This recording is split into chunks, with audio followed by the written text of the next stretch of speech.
बोलिए श्री प्राणनाथ प्यारी की जय। बोलिए श्री सतगुरु महाराज की जय। सर्व सुंदर साथ की जय। सुंदर साथ जी, आज का विषय है कि कहनी करनी गई रात में, अब आया रहनी का वक्त। वैसे तो ये वाणी उतरे हुए काफी वर्ष हो गए हैं, 350 400 वर्ष हो गए। ये चौपाई भी तभी उतरी है, लेकिन सुंदर साथ का पूछना है कि आज के समय पे, एट प्रेजेंट टाइम पे, हमें क्या कहना है, क्या करना है और क्या रहना है। मतलब जो इस चौपाई में कहा गया है, कहनी सुननी और रहनी क्या है। हमें क्या कहना चाहिए, क्या सुनना चाहिए, कैसी चाल चलनी चाहिए और कैसी रहनी किसको कहा गया है आज की दृष्टि में, ना कि 350 वर्ष पहले की दृष्टि से। इस चौपाई को हम देखें, हम आज की दृष्टि से क्या कहना, क्या सुनना, क्या रहना है, ये हमें इसमें मंथन करना है। तो सबसे पहले संगीता दीदी को बुलाना चाहूंगी। दीदी आप आओ।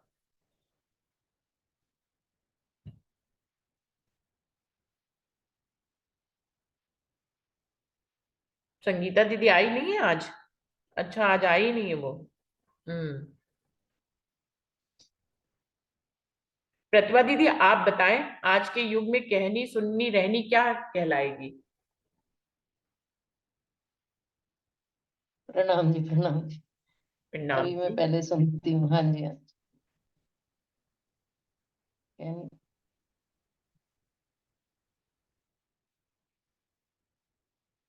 दीदी आपकी आवाज नहीं आ रही। जी हाँ जी, मैं अभी थोड़ी देर में बोलती हूँ। हाँ जी। अच्छा, आप थोड़ी देर में बोलना चाहेंगे। बबीता दीदी आप बताएंगे कि क्या कहनी सुननी और रहनी होनी चाहिए। बबीता दीदी। प्रणाम जी। प्रणाम जी। मेरी समझ में नहीं आया, आज क्या पूछ रहे हो आप? दीदी इस चौपाई में जो ये है कि कहनी सुननी गई रात में, अब आया रहनी का वक्त। सुंदर साथ पूछ रहे हैं कि चौपाई में जो कहनी कहा गया है शब्द, रहनी सुननी शब्द कहा गया है और रहनी शब्द कहा गया है, इन तीनों का क्या मतलब है। और आज के युग में हम इसको, आज प्रेजेंट टाइम में, इस समय जो समय चल रहा है, इसमें क्या कहनी होनी चाहिए, क्या सुननी होनी चाहिए और क्या रहनी होनी चाहिए। ये तो कुछ ऐसा समझ में आया जैसे हमने भाई चर्चा वाणी सुन ली, हम्म। समझ ली। हम्म। अब वो जो हमने सुना, जो समझा अब तक, उसे हम्म। अपनी रहनी में उतारो। हम्म। उसे अपनी रहनी में ले लो अब तक। हम्म। ये समझ में आया। जैसा हम अभी तक सुन रहे, कुछ भी सुन रहे, भाई ऐसा करना है, ये है तो जो हमने उसमें सुना, तो उसे हम अपनी रहनी में लेना चाहिए। जी बिल्कुल। ममता दीदी आपको बुलाना चाहूंगी आप। प्रणाम। प्रणाम जी। मैं प्रतिभा दीदी आप हाँ जी, बता रहे हाँ हैं। जी, हाँ हाँ जी। जी। हाँ, जो आज के समय में हमें जो वाणी में कहा गया है या जो बीतक में लिखा गया है, जो सतगुरु हमें कहते हैं, उसको जो शास्त्रों में कहा गया है, उसको सुनकर और अपने आचरण में उसको सुनना चाहिए। जो पहले कहा गया उसको सुनकर फिर अपने आचरण में रहकर रहनी अपनी दिखानी चाहिए, और जो हादि के कदमों पे चलना, यही हमारी मार्फत स्थिति हमारी यही होनी चाहिए। जो चाल उन्होंने चल के महापुरुषों ने दिखाई है या संतों ने हमारी दिखाई है, परमहंसों ने दिखाई है, उस चाल पे चलकर हमें आज अपनी रहनी करनी चाहिए। खाली संसारिक रहनी नहीं करनी चाहिए, जो एक्चुअल में सत्य की राह पे चल। प्रणाम जी। प्रणाम जी। प्रणाम जी। ममता दीदी आपसे पूछना चाहूंगी, आप आइए।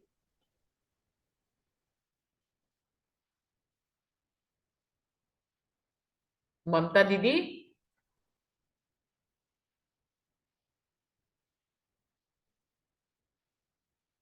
जालंधर से ममता दीदी, आप तक मेरी आवाज पहुंच रही है।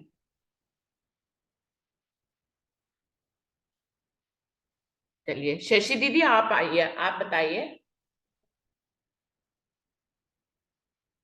प्रणाम जी। देखिए, प्रणाम जी रहनी दीदी। तो परमहंसों ने इतना कुछ बताया, अब हमें रहनी पे तो आना ही चाहिए। मैं तो यही सोचती हूँ। और कहनी सुननी किसको कहा गया है दीदी। जी मैं नहीं बता पाऊंगी। अच्छा। कहनी सुननी दीदी कह रही है मैं नहीं बता पाऊंगी, रहनी वो कह रहे हैं परमहंसों ने जो बताई है उस पे हमें चलना चाहिए। कहानी कहानी तो ये होगी जो जैसा हमने किसी और से कोई कोई सुना, हम्म वो हमने समझ लिया, फिर हमने दूसरे को कहना शुरू कर दिया, समझाना शुरू कर दिया। हम्म हम्म तो रहनी सुननी तो ये होगी जो हमने, जैसा आपने कोई बात समझाई हमने आपसे समझ ली। हम्म और कहानी ये होगी जैसा हमने औरों को अगर दूसरों को कहानी शुरू कर दी। हम्म और अब है रहनी में लेना, हम्म कि जो हमने सुन भी लिया और दूसरे को सुना भी दिया, समझा भी दिया। भाई हम्म उसे अपनी रहनी में कब लोगे? हम्म जो उसे अपनी रहनी में लेके, उसे अपनी रहनी में ले, उसी हिसाब से चलो, हम्म अपनी चलनी बनाओ। हम्म तो ये तो यही समझ में आया आज। जी बिल्कुल। एक आता है ना भागवत में भी, तुम्हारे कान भी समुद्र के समान होने चाहिए, श्रवण भक्ति, वो सुन करके फिर आप अपने रहने में लाओ। समुद्र समाना का श्रवण भक्ति, समुद्र समान का क्या मतलब हुआ दीदी? कि गहराई से सुन करके उसका चिंतन करो, फिर मनन करो, फिर निधिध्यासन करो उसको, जैसे अच्छा। बैल अपनी हाँ हाँ। खुदारी लेता है ना। नहीं नहीं, समझ हाँ आ गया, अपने, गहराई समुद्र की जैसे समुद्र गहरा होता है इतनी ही गहराई हाँ से आप समझें बात को। हाँ, जैसे आप दो तीन जनों का सुन रहे हैं, फिर उसका सार अपने अंदर चिंतन मनन करके फिर हम्म आप उसको अपनी रहनी में लाओ, और जो चल के गया है ना उसको अपने चिंतन में ला के फिर आप अपने, जैसे आप राम रतन महाराज जी हैं या सरकार श्री हैं, सब क्यों करते हैं हम्म आजकल के समय में। हम्म। आपने सुन तो सबका लिया, लेकिन उसको जो है आपने अमल में नहीं ला पाए, या गहराई से किसी का भी नहीं सुना। सुना तो आपने पूरे दिन में 5 लोगों का, लेकिन गहराई से किसी का भी नहीं सुना, तो कोई फायदा ही नहीं है। हाँ फिर कोई फायदा नहीं है, फिर फिर कोई कोई फायदा फायदा नहीं है, नहीं। फायदा नहीं है। जैसे जो चल हमेशा के से गए, सरकार कहते थे हाँ कि चर्चा सुनने तो बहुत लोग आ जाते, भीड़ तो बहुत इकट्ठी हो जाती, उसके बाद सब ये भी कहते हैं चर्चा जब खत्म हो जाती कि चर्चा बहुत अच्छी थी, बहुत अच्छी थी, उनसे पूछो क्या अच्छा था, तो वो नहीं बता पाते कि क्या अच्छा था। बस एक मुंह में शब्द चढ़े हुए हैं, चर्चा बहुत अच्छी थी। अच्छा, चर्चा में अच्छा क्या था? तो कोई भी नहीं बता पाता था कि चर्चा में अच्छा क्या था। तो क्योंकि वो गहराई से सुन ही नहीं रहे थे, बस कहीं कहीं सुनी सुनाई कहीं कहीं बातों को दोहराते हैं कि चर्चा बहुत अच्छी थी, लेकिन चर्चा में अच्छा क्या था ये डिस्क्राइब करने वाले बहुत कम लोग होते हैं जो ये बता पाए कि चर्चा अच्छी थी, लेकिन उसमें अच्छा क्या था, क्या ऐसा ट्रिकी पॉइंट था जो हमारे दिल को छू गया, जिसको हमने बहुत हृदय से सुना, समझा, और हमें लगता है कि वो इतना गहराई से सुना कि उसके ऊपर चलने का मन करे आपका। बिल्कुल। और लगातार साधना आपकी रहनी चाहिए, हाँ। बिल्कुल साधना आपकी लगातार रहनी चाहिए, तब आप जाके अंदर कुछ बैठ हम्म पाओगे। जो चल के गया है, उसको जब हम संसारिक रह रहे होते हैं तो हमें उस प्रसंग को इमिडिएटली हमारे अंदर आ जाना चाहिए कि हाँ यार, हमें शायद ऐसा संसार में नहीं करना, तब जाके रहनी पे आप उतर पाओगे हम्म ज्ञान और हम्म अभ्यास से। हाँ। हम्म। वर्षा जी आपको बुलाना चाहूंगी, आप बताएं।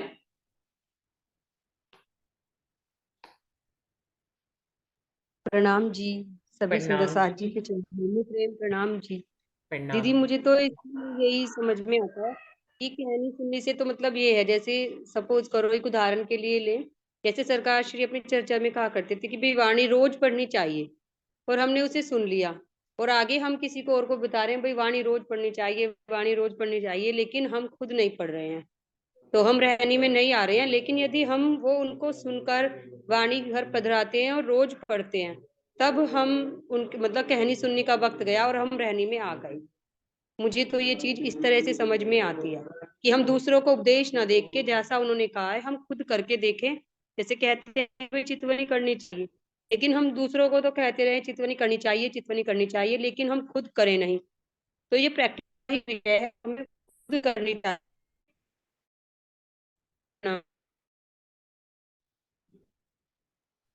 प्रणाम जी, प्रणाम जी। तो ये तो हो गया वर्षा, कहनी और सुननी, रहनी की बात आप आगे करें। दीदी रहने से मतलब ये हो गया ना, जैसे उन्होंने कहा अपनी सरकार ने कि भाई आप वाणी रोज पढ़िए, तो हम्म हम उस वाणी को रोज पढ़ रहे हैं। चितवनी के चितवनी का कोई विकल्प नहीं है, हम्म और हम चितवनी भी रोज कर रहे हैं। तो हम रहनी में आ गए ना कि जो उन्होंने तो हम उसे अपना रहे हैं, खाली केवल दूसरों को कह नहीं रहे हैं। तो वो रहनी हो गई। और जो मतलब वाणी में तो ऐसे बहुत निर्देश हैं कि अपने भाई गुण अंग इंद्रियों को फिरो, या उसमें कि भी ये बैठक बंद ना करो। तो हम बातचीत करें तो अपना अधिक से अधिक समय हम सुंदर सास के साथ व्यतीत करें, सांसारिक बातों से अपने चित्त को हटाएं और अपने काम में लगाएं। जितना ज्यादा से ज्यादा हो सके हम काम करते वक्त भी हमारा चित्त राज्य के चरणों में ही रहे। यही मुझे तो दीदी रहनी समझ में आती है। प्रणाम अच्छा, जी। जो आपने रहनी की डेफिनेशन दी है, मैं इससे थोड़ा सा भिन्न करूंगी इसको। जैसे कि आपने कहा, हम ये बात कह रहे हैं, हम पहले सरकार से ये बात सुन रहे हैं कि चितवनी करनी चाहिए और स्वरूप साहब रोज पढ़ने चाहिए, ये हम पहले उनसे सुन रहे हैं। फिर हम ये बात दूसरों को भी बता रहे हैं कि चितवनी रोज करनी चाहिए, वाणी रोज पढ़नी चाहिए। ये हो गई कहनी और सुननी। तीसरी आपने कहा कि हम वाणी रोज पढ़े और चितवनी रोज करें, ये हमारी हो गई रहनी। तो वर्षा, मैं अगर बताऊं कि ये रहनी नहीं हुई, कहनी सुननी तो ये हो गई मान लीजिए, लेकिन ये करनी हुई। अगर इसका एग्जाम्पल लें तो मैं रोज वाणी पढ़ती भी हूँ और चितवनी भी रोज करती हूँ। मैं अगर अपनी बात बताऊं तो मैं रोज सुबह 4:30 बजे चितवनी के लिए उठती हूँ, चितवनी करती हूँ, फिर उसके बाद ये मीटिंग शुरू होती है। तो मैं चितवनी भी करती हूँ और वाणी भी पढ़ती हूँ रोज ही। ये रोज का नियम है, मेरा नियमों में शामिल है। तो ये मेरी करनी हुई, ये रहनी नहीं हुई। क्योंकि अगर ये रहनी होती तो मैं ये कर रही हूँ, ये मैं प्रयास कर रही हूँ, मैंने ये सुना भी है और मैंने ये दूसरों को बताया भी है कि चितवनी करनी चाहिए, वाणी पढ़नी चाहिए, बिल्कुल वैसे ही। लेकिन मैं अभी रहनी में नहीं आई हूँ, मैं अभी इसको इसको करनी कहेंगे। मतलब मैंने जो सुना और जो दूसरों को बताया, उस पे मैं चलने की कोशिश कर रही हूँ, मैं ये करनी कर रही हूँ। कहनी सुननी करनी, अभी रहनी में नहीं आई, इसको रहनी नहीं कहेंगे वर्षा, क्योंकि रहनी आने पर अवस्था बदल जाती है। रहनी आने पर फिर राज्य और मुझ में कोई भेद नहीं रह जाएगा। रहनी आने पर राज्य और मैं एक हो जाएंगे, मतलब राज्य के दर्शनों तक पहुंच जाएगा। उसको रहनी के बाद फिर कुछ शेष नहीं रह जाता। रहनी से पूरा व्यक्तित्व बदल जाता है। लेकिन अभी मैं जिस ढंग से चल रही हूँ, जो करनी कर रही हूँ, उससे मेरे आसपास के, मेरे परिवार के या मेरे आसपास के जो भी मेरे आसपास रहते हैं, वो मेरे अंदर बहुत सी कमियां निकालते हैं। वो नहीं नहीं उनके शब्दों में ऐसा मुझे कभी भी सुनाई देता कि मैं बहुत ही ऐसी इंसान बन गई हूँ, एक ऐसा व्यक्तित्व बन गई हूँ जिसको किसी बात का बुराई नहीं लगता, जो बिल्कुल अहंकार रहित हो गया है, या जिसने दूसरों को कुछ कहना ही छोड़ दिया है। ऐसा व्यक्तित्व अभी मेरा नहीं बना है, जबकि मैं चितवनी भी करती हूँ और मैं वाणी भी पढ़ती हूँ। तो ये इसको करनी कह सकते हैं, इसको रहनी नहीं कह सकते। रहनी की डेफिनेशन शायद इससे आगे की होगी। तो और कोई सुंदर साथ बताएंगे? डॉली दीदी, आपको बुलाना चाहूंगी। आप वैसे कुछ कहना चाहोगे जो मैंने बताया एग्जाम्पल, कि अपना ही? दीदी मुझे आपकी बात सही लगी है। आपने सही कहा, ये करनी हुई है, मैं सही नहीं समझ पाई। रहनी का मतलब तो ये हो गया जो राज्य का दीदार कर ले, मतलब वो जिसने राज्य को बिल्कुल देख लिया है, उनसे बातें कर ली है। हम्म। अब मुझे अच्छे से समझ में आया। मैं मतलब उसे नहीं बता पाई सही से, आपने सही से बताया है। मुझे आपका उत्तर बिल्कुल सही लगा है दीदी। हम्म। प्रणाम जी। प्रणाम जी। क्योंकि मैं तो रोज ही वाणी भी पढ़ती हूँ और चितवनी भी करती हूँ, फिर भी अभी व्यक्तित्व में वो निखार नहीं आया है कि कोई भी कहे कि मतलब मैं पूरी तरह से बदल गई हूँ। बहुत से लोग तो यही कहते हैं, अभी भी तुम पहले जैसी हो, ये भी कह देते हैं। तो अभी बहुत सी कमियां हैं जिनको हम कह सकते हैं कि हम उस चाल पे चल रहे हैं। अभी अभी पहुंचना पहुंचाना तो धनी के हाथ में है, लेकिन हमारा प्रयास होना चाहिए, तो उस प्रयास को हम कर रहे हैं। डॉली दीदी, आपको बुलाना चाहूंगी। प्रणाम जी। मेरी आवाज आ रही है आपकी? हाँ जी, थोड़ी धीमी आ रही है दीदी। धीमी आ रही है? ओके, अब देखिए, मैं बोली। हाँ ठीक जी, है, थोड़ी कुछ सी ठीक हुई है प्रॉब्लम दीदी। है? अच्छा, तो ऐसा है, फिर मैं ना कल बोलती हूँ। थोड़ा मेरा माइक आज या तो बैटरी लो है या क्या है, तो हाँ, ठीक है, मैं कल, अगर ये टॉपिक चलता है, नहीं तो मैं रिकॉर्ड करके भेज। रिकॉर्ड करके आप भेजते हो तो उतना मजा नहीं आता, आप यहाँ वीडियो खोल के जब बोलते हो तो ज्यादा अच्छा लगता है। तो कल ही बोल लीजिएगा, कोई बात नहीं, इस विषय को कल भी रखते हैं। आज बोलने वाले ही कम आए हैं, बहुत कम लोगों ने आज तो ज्वाइन किया है। तो क्या ही किसी और, ओके सबको ओके, किसी हाँ, किसी को आज क्या ही 11 बोलूं, लोग कोई है ही ही है। नहीं बुलाने के लिए दीदी। हाँ जी, हाँ जी, हाँ जी। तो आज चौपाई यही दी गई थी, कहनी सुननी गई रात में, आया रहनी का दिन, यही है ना शायद। जी जी जी। हाँ, तो हाँ, तो अभी आपने बहुत अच्छा क्लियर कर दिया, अपने ही उदाहरण से आपने बता दिया। तो वाकई में बात सही है कि जो हम करते हैं वो तो हमारी चलनी है, रहनी जिस दिन आ जाएगी, रहनी रूह पहुंचा वही, कहनी लग रही चाम। तो जो रहनी है वो रूह की रहनी होती है, वो हम किसी को दिखा भी नहीं पाएंगे, ना ही सब देख भी नहीं पाएंगे। वो एक गुप्त बात ही होती है समझ लीजिए, या स्वयं जो ज्यादा अधिक रहनी में आ जाते हैं तो बिना उनके बोले भी कई बारी उनके चरित्र से, उनके जो स्वरूप से झलकने लग जाती है कि ये अब रहनी में आ चुके हैं। यानी कि बिल्कुल उनके हृदय से समदर्शी हो जाना, किसी भी चीज का भेदभाव न रहना, अधिक से अधिक मौन रहने का प्रयास करना, अधिक मतलब ये सारी बातें उनमें झलकती है कि जो बिल्कुल शांत हो जाते हैं, वो रहनी में ऐसा लगता है आ गए। कि जरूरी नहीं है कि शांत दिखने वाला हर व्यक्ति ही रहनी में आया हो, तो कुछ का स्वभाव भी होता है। तो कहनी सुननी तो हम ये चौपाई भी तो 400 साल पहले ही अवतरित हुई हुई है, तो लेकिन अभी भी पूरी सटीक है कि कहते हैं कि कहने वाले तो बहुत है, जो उस पर उपदेश कुशल बहु तेरे, जे आचरहि ते नर न घनेरे। जो वैसा जैसा कहते हैं वैसा आचरण करे, ऐसे लोग ज्यादा नहीं हैं। तो इसलिए हमें सुनने के साथ साथ हम, जैसे आपने अभी ये भी बताया कि 5 बार 5 सुंदर साथ की अपने गुरुजनों की चर्चा सुन ली, लेकिन गहराई से नहीं सुनी। ये तो कह दिया चर्चा सुनी बहुत अच्छी थी, लेकिन क्या अच्छी थी कि हम ये किसी को अगर बता भी ना पाए तो फिर क्या ही हमने ध्यान से सुना। तो इसलिए गहराई से सुनना, अभी समुंदर की श्रवणों की बात भी हो रही थी कि श्रवण जो है समुंदर के तरह कहा गया है कि अधिक गहराई तक अपने अंदर तक बात ले जाओ उन श्रवणों के माध्यम से, फिर उस पर विचार करके कि फिर जो वास्तविकता है उसको हम अमल में लाने का प्रयास करें, तो ये रहनी पर चलने वाली बात प्रारंभ हो जाएगी। रहनी जरूरी है, इसी जीवन में ही आ जाए ये भी आवश्यक नहीं, मुझे तो लगता कि हम प्रयास भी कर सकते हैं। बाकी ये तो धनी के हुक्म से ही है कि कब वो हमें पूर्ण रूप से दीदार दे। जैसे कि सभी परमहंस महाराज श्री राम रतन दास जी जैसे नहीं हो सकते, और भी जो परमहंस हुए हैं, मैंने तो इतना भी सुना है कि जिस समय परमहंस महाराज राम रतन दास जी थे, उसी समय कालिम्पोंग में महाराज श्री मंगल दास जी का भी काफी अधिक प्रचार करने में उनका हाथ था, कि वो बड़े प्रेम से ही सुंदर साथ को जागृत करते थे। और लेकिन ऐसा भी हुआ कि एक अनुभवी सुंदर साथ ने ही मुझे बताया कि वो दोनों अलग अलग इतनी दूरी पर रहते हुए भी आपस में उस वक्त भी बात भी कर लेते थे, कि एक स्वरूप गया अपने ध्यान में दूसरे स्वरूप के पास और बात करके आके उसका उत्तर दिया, दूसरे व्यक्ति को दिया उसका उत्तर, कि ऐसा तुम्हें उन गुरुजनों ने कहा है।